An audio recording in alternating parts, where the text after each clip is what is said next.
Satu-satunya tanda-tanda kiamat kecil yang belum terjadi adalah Malhamah Kubro namanya. Malhamah Kubro ini adalah perang besar-besaran terjadi antara Islam sama kekuatan Nasrani.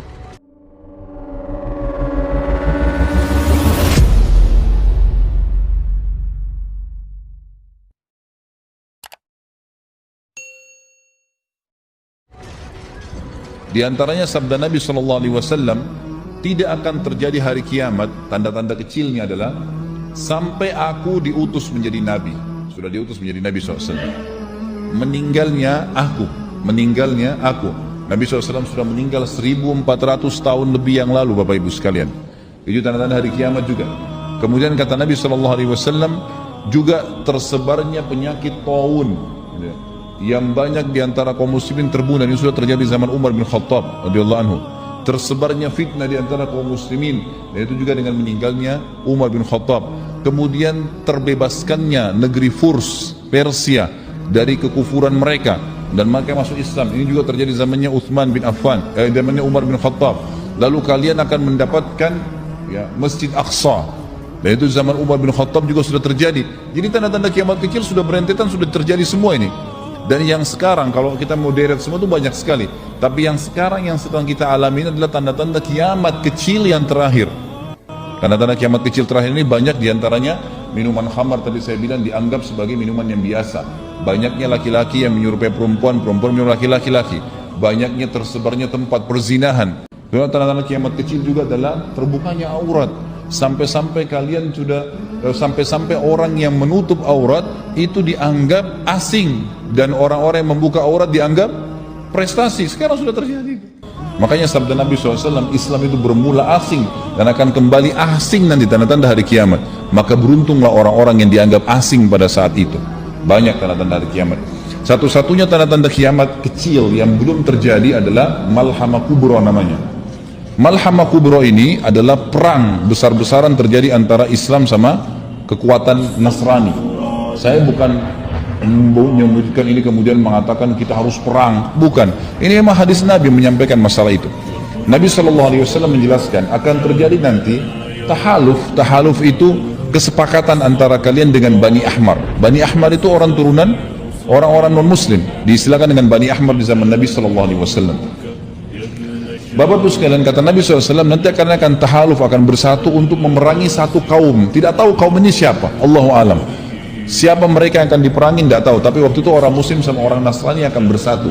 Kemudian setelah menang melawan yang sedang menjadi target itu, nanti dikeroyokin kelompok itu, tidak tahu kelompok itu siapa, Allahu alam. Kemudian nanti kalian akan menang. Lalu pulanglah masing-masing prajurit-prajurit ini ke tempatnya. Sampai ada prajurit muslim dan Nasrani dari negeri Syam. Jadi negeri Syam itu sekarang Syria, Lebanon, Palestina dan Yordania. Jadi dulu negeri Syam namanya. Lalu kemudian orang-orang prajurit-prajurit Nasrani mengangkat bendera salib sambil mengatakan, kamilah yang memenangkan peperangan, ini kemenangan Kristen. Maka kata Nabi SAW, prajurit-prajurit muslim tidak bisa terima dan mengatakan, kami juga memenangkan peperangan, kami tidak bersama kalian. Intinya adalah cekcok di antara mereka dan akhirnya terjadi perang kecil. Dan kata Nabi SAW, kelompok itu muslim yang sedang membela pada saat itu yang sedang terjadi perang kecil, Allah akan karuniahi mereka mati syahid. Semua mati syahid pada hari itu, terbunuh, gitu kan? Tapi tidak disebutkan jumlahnya. Lalu ada sisa pasukan keesokan harinya di negeri Syam yang sepakat untuk membela saudara-saudara yang telah dibunuh kemarin.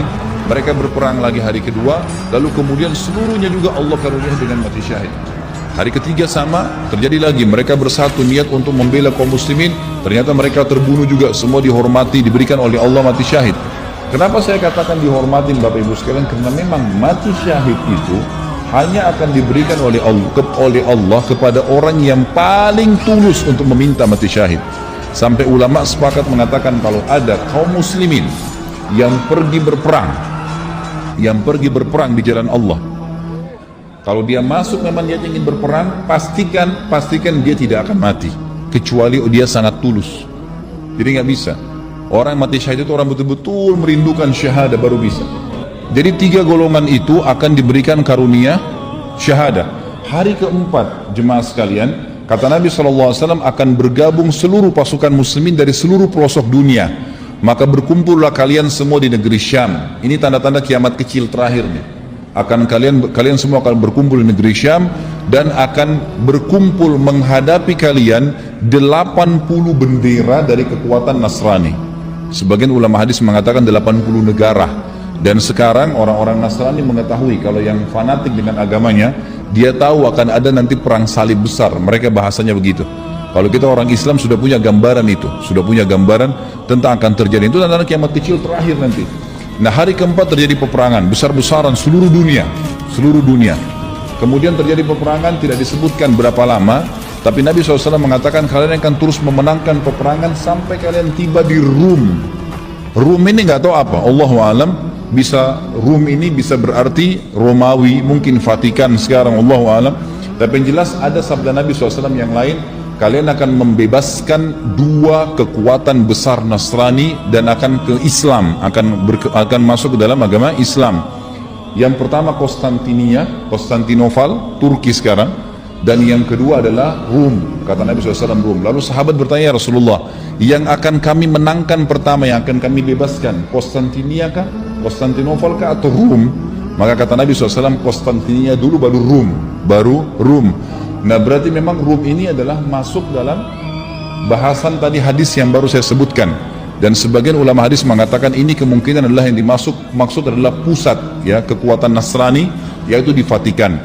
Nah, pada saat kaum muslimin sudah sampai di situ dan akan menjebol, bahkan dalam hadis lain disebutkan pintu kekuatan Nasrani yang ada di negeri itu. Kalau sekarang kita tahu memang di Vatikan ada pintu besar, maka mereka akan merobohkan, pasukan jihad akan merobohkan tembok itu dengan bertakbir dan bertasbih.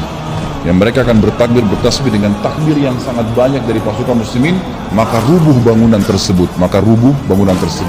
Kata Nabi SAW sebagai penutupan hadis ini, beliau mengatakan pada saat itu iblis menjelma jadi manusia dan masuk di tengah-tengah kaum muslimin, lalu mengatakan, wahai muslimin, Dajjal sudah keluar di tengah-tengah kalian.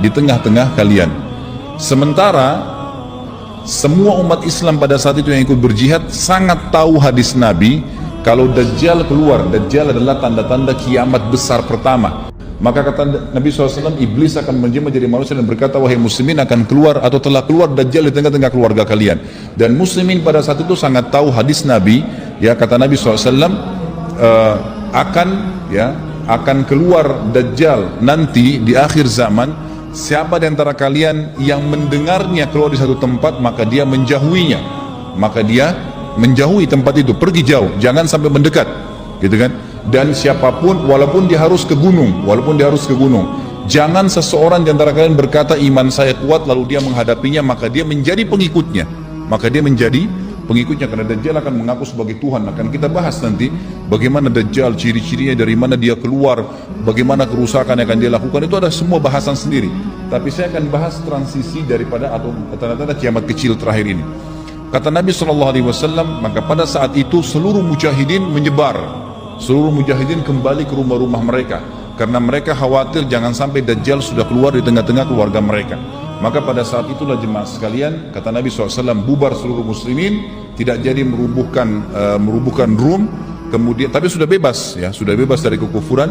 Kemudian pada saat itu keluarlah Dajjal di tengah-tengah kaum muslimin dari sebuah kota atau wilayah di Khurasan.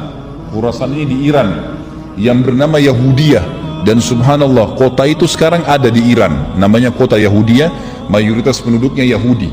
Kata Nabi SAW, Dajjal akan keluar dari situ diikuti dengan 70.000 dari orang Yahudi Asbahan ini wilayah Iran, Allahu a'lam.